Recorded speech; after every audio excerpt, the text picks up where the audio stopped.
like the recorder. These are real instruments that can make real sounds if they're in the hands of very advanced players.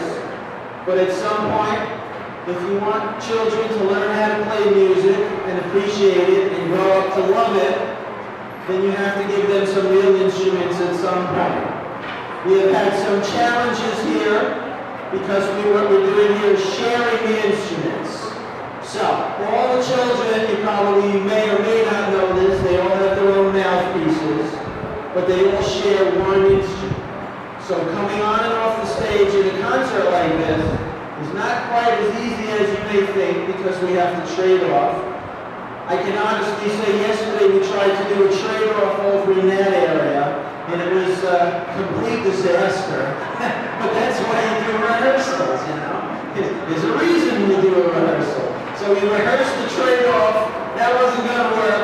So what we're going to do is have the instruments packed up and left on stage. The children will leave, and then the next group will come back up and put them back together.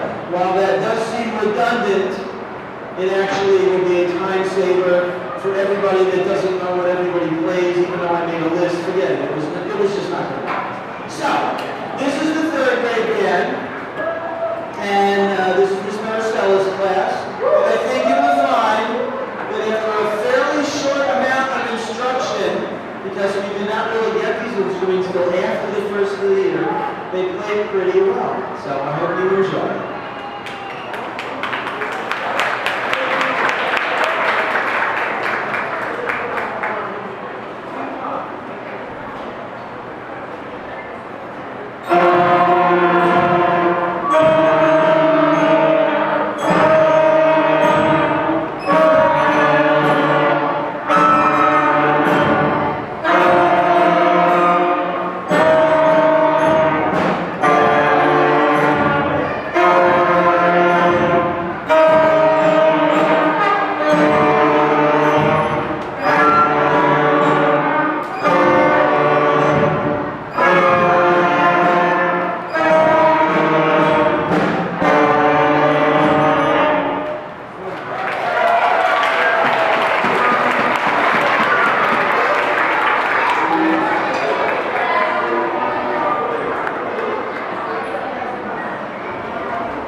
Now, whenever you're in a band program, doesn't matter what school you are, doesn't matter what planet you're on, if you want to learn how to play with other people, the first thing you have to learn how to do is count.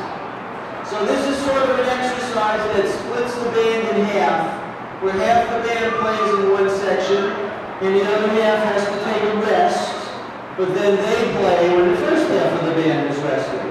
So it requires a good deal of concentration, and the roadmap, as we professional musicians like to call it, switches. When they do it in repeat, then they switch parts, so those that were playing are now resting, and those that were resting are now playing. So here we go, quarter notes and quarter rest.